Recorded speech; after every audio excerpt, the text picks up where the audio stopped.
ఓం గంగణపతి నమ శ్రీమాత్రే నమ ఐం సరస్వత్యై నమ క్లీం కాళికాయ నమ ద్రాందత్తాత్రేయాయ నమ ఓం నమ శివాయ శివాయ గురవే నమ శ్రీమాత్రే నమ క్లీం క్లీం మహాకాళికాయ నమ మాతృభ్యో పితృభ్యో ఋషిభ్యో గురుభ్యో నమ ఓం నమో భగవతి పితృదేవతాయై నమ స్వదాదేవ్యై నమ.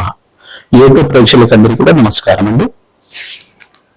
ప్రధానంగా గోచారీత్యా ఈ యొక్క గ్రహాల యొక్క స్థితి కలిగిక అంతా కూడా విశ్లేషణ చేయడం జరుగుతుంది. నేను పాలపర్తి గురునాథ శర్మ జ్యోతిష్యం వాస్తు సిద్ధాంతం మీకంతా కూడా ఈ రోజు మనం చెప్పబోయే టాపిక్ ఏంటంటే ప్రధానంగా చూసుకుంటే పితృదోషాలు, పితృశాపాలు కానీ ఈ యొక్క మాతృమూలకమైన పితృదోషం కానీ పితృమూలకమైన పితృదోషం కానీ నవమ స్థానము చతుర్థ స్థానము కేంద్రంగా చేసుకొని ఈ యొక్క జన్మజాతకాన్ని ప్రధానంగా చూసుకొని చెప్పడం జరుగుతుంది.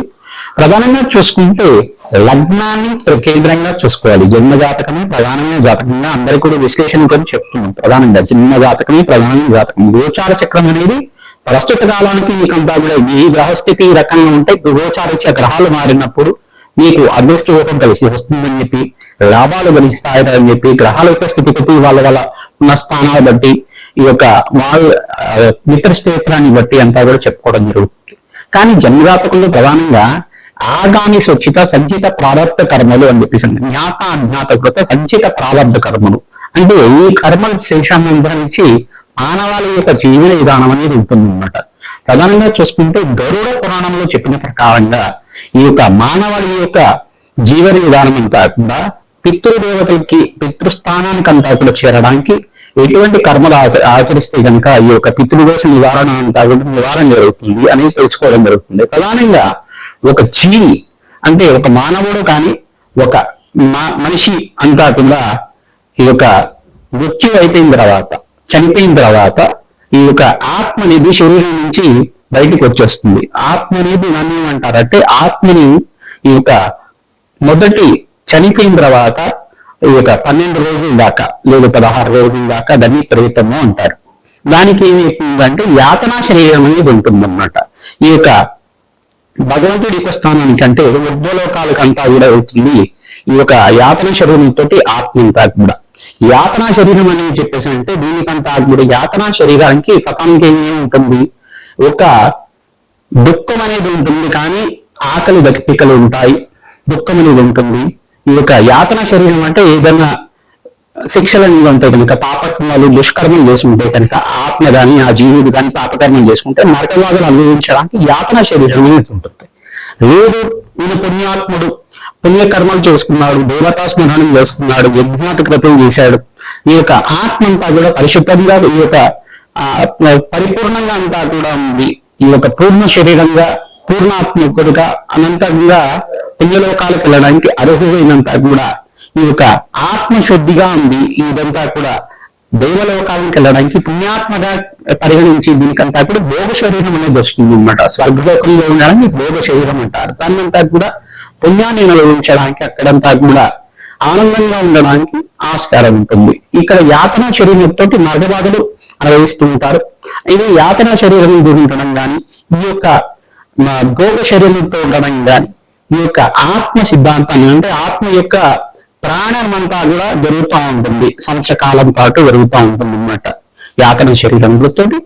తర్వాత ఊర్ధ్వలోకాలకి పుణ్యలోకాలకి స్వర్గలోకాలకి బ్రహ్మలోకానికి అంతా కూడా ఈ యొక్క ఆత్మ చేసుకున్న ఈ యొక్క జీవులు చేసుకున్న పుణ్యాన్ని బట్టి వాళ్ళ జీవన విధానం అనేది ఉంటుంది, మరుజన్మ అనేది ఉంటుంది. ఈ యొక్క ఒక శరీరం విడిచిన తర్వాత ఒక భాగం అంతా కూడా పితృలోకంలో స్థిర నివాసంలో ఉంటుంది, ఇంకో భాగం అంతా కూడా చూసుకుంటే ఆత్మనంతా కూడా విభజించబడుతుంది. ఒక ఆత్మనంతా కూడా పుణ్యలోకాల్లో పుణ్యాన్ని అనుభవించే విధంగా మరో జన్మ కూడా వచ్చే విధంగా. మరి ఒక జీవాన్ని వదిలిపెట్టిన తర్వాత మరో జన్మ కూడా రావాలి కదా. అయితే ఈ యొక్క ఆత్మ అనేది ఈ యొక్క కర్మలంతా కూడా అనుభవించే విధంగా కర్మ సిద్ధాంతాన్ని అనుభవించే విధంగా ఉంటుందన్నమాట. పూర్వజన్మలో చేసుకునే పుణ్యము యుగజన్మలో చేసుకునే పుణ్యాన్ని బట్టి జీవన విధానం ఉంటుంది. ప్రధానంగా పితృదేవతలంతా కూడా మోక్షకారకులు, ప్రధానంగా వంశాభివృద్ధి కారణమవుతారు.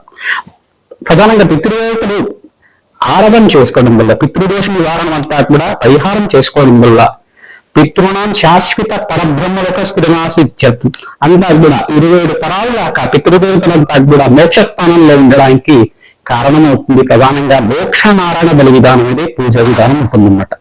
ఇది పుణ్యక్షేత్రంలో అంతా కూడా ఆచరిస్తుంటారు, నదీ పరివాహ ప్రాంతాల్లో అంతా కూడా ఆచరిస్తుంటారు. ప్రధానంగా చూసుకుంటే 4 పుణ్యక్షేత్రాలు కానీ 5 పుణ్యక్షేత్రాలు కానీ దీనికంతా కూడా యోగకరంగా ఉంటుంది. ప్రధానంగా చెప్పుకునేది ఏంటంటే గోకర్ణ పుణ్యక్షేత్రం. గోకర్ణ పుణ్యక్షేత్రం ఆత్మలింగం ఉంటుంది. ఆత్మలింగం ఉన్న ప్రదేశంలో అంతా కూడా ఈ యొక్క ఆచరణ చేయడం వల్ల గోకర్ణ పుణ్యక్షేత్రంలో ఒక పరివాహ దేవతల దగ్గర ఒక దేవాలయం దగ్గర అంతా కూడా చేస్తూ ఉంటారు.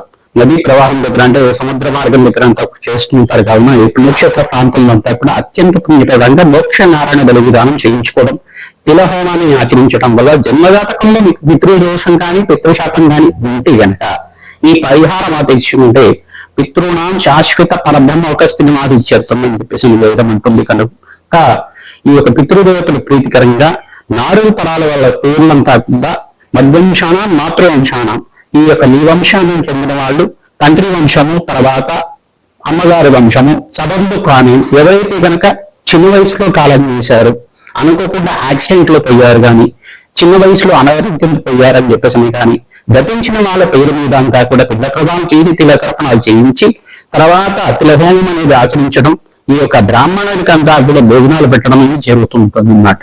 అక్కడంతా కూడా వత్సదానము, తిలదానము అని కూడా షోడశ దానాలన్నీ కూడా చేస్తారు. గురుదానము, హిరణ్య దానం, భూదానం కూడా చేయవచ్చు.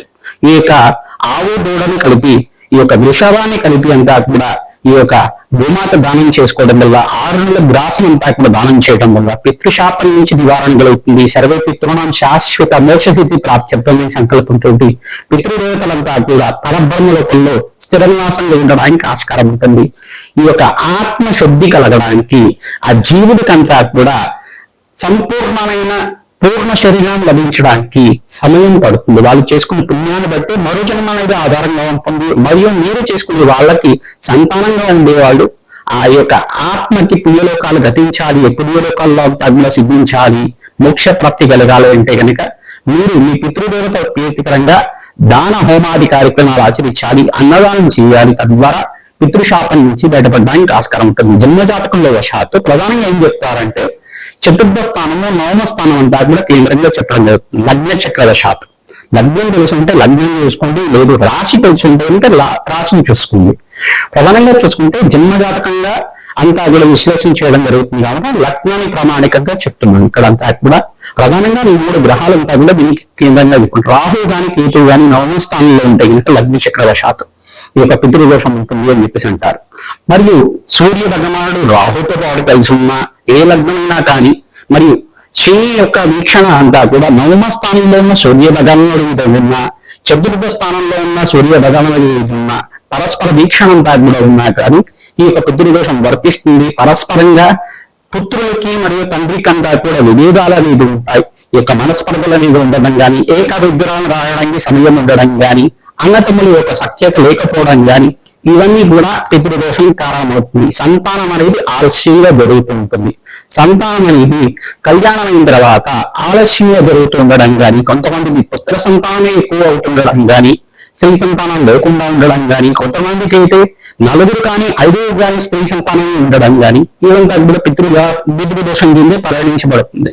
ఎంత ప్రయత్నం చేసినా ఈ కష్టాలు, ఆర్థికమైన కష్టాల నుంచి బయటపడడానికి మార్గం దొరకపోవడం కానీ, అన్ని ధనం ఉన్నప్పుడు కూడా మనశ్శాంతి లేకపోవడం కానీ, రోగబాధలతో దీర్ఘకాలికంగా రోగబాధలతో ఇబ్బంది పడుతూ ఉండడం కానీ, అనుకోకుండా ఆ అకాల మరణాలు చెందుతుండడం కానీ, చిన్న వయసులో వివాహం కాకుండా అకాల మరణం చెందుతుండడం కానీ, ఇవన్నీ కూడా పితృదోషానికి కారణమవుతుంది. ఈ దోషం నుంచి పరిహారం కావాలి అంటే కనుక నేను చెప్పే పరిహారం అంతా కూడా విశ్లేషణ చేసుకుంటూ ఉంటుంది. తర్వాత మీకు అంతా కూడా పరిహారం చెప్పడం జరుగుతుంది. మీకంతా కూడా చెప్పిన పరిహారం మీరంతా కూడా పాటిస్తే కనుక పితృదోషం పితృశాపం మాత్రమే దోషం కానీ బయటపడడానికి ఆస్కారం ఉంటుంది. కన్యా లగ్నం, కన్యా రాశి జాతకులకి విశేషంగా మీ జాతక రీత్యా లగ్న చక్రవశాత్తు లేదు రాశి లగ్న వశాత్తు కానీ మీకంతా కూడా పితృదోషం పితృశాపం ఉందా లేదా ఈ రకంగా తెలుసుకోవాలి. ప్రధానంగా చూసుకుంటే జ్యోతిష పండితులతో మీ జాతక విశ్లేషణ చేసుకున్న తర్వాత మీ ధనానికి రావాల్సి ఉంటుంది. జాతక రీత్యా జన్మలగ్నం శాతం ప్రధానంగా చతుర్థ స్థానం, 9వ స్థానంలో పాపగ్రహాలు ఉంటాయి కనుక ప్రధానంగా సూర్యగ్రహం లేదు, రాహు గాని కేతువు గాని చతుర్థ 9మంలో ఉంటాయి కనుక, లేదు పరస్పర వీక్షణ శనీశ్వరుడి వీక్షణ అంతా కూడా ఈ యొక్క 9మంలో ఉన్న, చతుర్థంలో ఉన్న సూర్య భగవాన్ మీద వీక్షణ పడుతుంటే కనుక ఈ యొక్క పితృదోషం పితృశాపం అనేది కారణంగా ఉంటుంది. పంచమంలో శని రాహులు కలిగి కానీ కుజరాహులు కలిగి కానీ లేదు శని కేతువుల కలిగి కానీ ఉంటే దీన్ని కూడా పితృదోషం పితృశాపం అంటారు. వంశాభివృద్ధి కారణంగా పంచమ స్థానం కూడా కేంద్రంగా చెప్పుకోవాలి. అష్టమ స్థానం అంతా కూడా ఆయుష్ స్థానం అవుతుంది కాబట్టి దీనికి పూర్ణ ఆయుష్ ఉందా లేదా అనేది కూడా తెలుసుకోవాల్సి ఉంటుంది. ఈ యొక్క పరిహారం అంతా కూడా ఆచరించడం వల్ల సర్వే పితృనాం శాశ్వత మోక్ష సిద్ధి ప్రాప్త్యర్థం పరబ్రహ్మలోక స్థిర నివాస విద్యర్థం అనే సంకల్పంతో పితృపితామహ ప్రపితామహ ఈ యొక్క ప్రధానంగా పితృపితామహ ప్రపితామహ అంతా కూడా సర్వే పితృనాం అంతా కూడా శాశ్వత మోక్ష సిద్ధి ప్రాప్త్యర్థం అని చెప్పేసి అని ఈ యొక్క పితృదేవతల ప్రీతికరంగా తిలతర్పణము తిలహోమము మోక్ష నారాయణ బలి విధానం గోకర్ణ పుణ్యక్షేత్రంలో గాని పాలదేవ దగ్గర అయినా గాని పిఠాపురం దగ్గర అయినా గాని మరియు శిరోగ్రయ అయిన గయాక్షేత్రంలో గాని విష్ణుపాదం ఉన్న బీహార్ దగ్గర ఉన్న విష్ణుపాద పుణ్యక్షేత్రంలో గాని త్రయంబకేశ్వర పుణ్యక్షేత్రంలో గాని అలంపూర్ జోగులాంబ పుణ్యక్షేత్రం దగ్గర అయినా గాని శ్మశాన నారాయణ స్వామి ఉన్న కాశీ పుణ్యక్షేత్రం దగ్గర అయినా గాని ఈ యొక్క ఎవరైతే గనక ఇక్కడంతా కూడా తిలతర్పణము తిలహోమము మరియు పిండ ప్రదానాలు ఆచరిస్తారో త్రివేణి సంగమం దగ్గర అంతా కూడా ప్రయాగరాజ్ దగ్గర ఉన్న త్రివేణి సంగమం దగ్గర అయినా కానీ ఈ యొక్క శ్రాద్ధ కర్మలు ఆచరించాలి, పిండ ప్రదానాలు ఆచరించాలి. తద్వారా పితృదేవతల ఆశీర్వాదం లభిస్తుంది. ఎవరికైతే కనుక సంతానం ఆవేశం ఉంటుందో సంతాన యోగం సిద్ధిస్తుంది, వంశాభివృద్ధి కలుగుతుంది. పితృదేవతల ఆశీర్వాదం వల్ల ఎవరికైతే కనుక కళ్యాణం కాలేదో కళ్యాణ యోగం సిద్ధించడానికి ఆస్కారం ఉంటుంది. వ్యాపారంలో లాభాలు కానీ నష్టాలు ఎక్కువ ఉన్నా కానీ కష్టాల నుంచి బయటపడడానికి ఆస్కారం ఉంటుంది. ఆర్థికంగా పురోగతి కలగడానికి ఆర్థికంగా ఉన్నత స్థితి కలగడానికి ఆస్కారం ఉంటుంది. మీకంతా కూడా అష్టైశ్వర ప్రాప్తి మహాలక్ష్మి స్థిర నివాసం ఉండాలి. భోగభాగ్యమైన సుఖ జీవితం కలగాలన్నా ఈ త్రిపల్లి శ్రాద్ధ కార్యక్రమాలు మోక్షనారాయణ బలి విధానం అంతా కూడా ఆచరించడం తిథినంతా కూడా తప్పకుండా ఆచరించడం మీకంతా కూడా శ్రేయదాయకంగా ఉంటుంది. అష్టేశ్వర ప్రాప్తి కలగడానికి ఆస్కారం ఉంటుంది. అమావాస్య రోజున స్వయంపాక దానము తిలదానం చేసుకోవడం కూష్మాడ దానాన్ని చేసుకోవడం వల్ల బ్రాహ్మణుడికి దక్షిణ సహితంగా వస్త్రదానం చేయడం వల్ల బ్రాహ్మణానం మదదానం సాక్షాత్ నారాయణ స్వరూపాయని చెప్పేసి అంటుంది వేదం అంతా కూడా. మనకి ఈ యొక్క మోక్షనారాయణ బలి విధానం అంతా కూడా శాస్త్ర ప్రామాణికంగా చెప్పబడింది. కావున మీరంతా కూడా ఈ పరిష్కారాన్ని ఆచరించండి. తంత్రశాస్త్రంలో చెప్పిన పరిష్కారం చెప్తున్నాం. కావున మీరంతా కూడా గరుడ పురాణంలో చెప్పిన ప్రకారంగా ఎవరైతే కనుక దశదానాలంతా కూడా ఆచరిస్తారో పితృంగా ఆవు దూడ దానం చెయ్యాలి. గోమాత దానం చేసుకోవడం వల్ల 6 నెలల గ్రాసం గాని మీకు శక్తి కొలది మరియు సంవత్సర గ్రాసం గాని దానం చేయడం వల్ల మీకంతా కూడా అష్టేశ్వర ప్రాప్తి కలగడానికి మోక్ష ప్రాప్తి కలగడానికి సర్వే పితృనాం శాశ్వత పరబ్రహ్మలోక స్థిర నివాస సిద్ధ్యర్థం అని చెప్పేసి అంటుంది వేదం అంతా కూడా. పితృదేవతలంతా కూడా మోక్ష ప్రాప్తి కలగడానికి పరబ్రహ్మలోకంలో స్థిర నివాసంగా ఉండడానికి ఆస్కారం ఉంటుంది.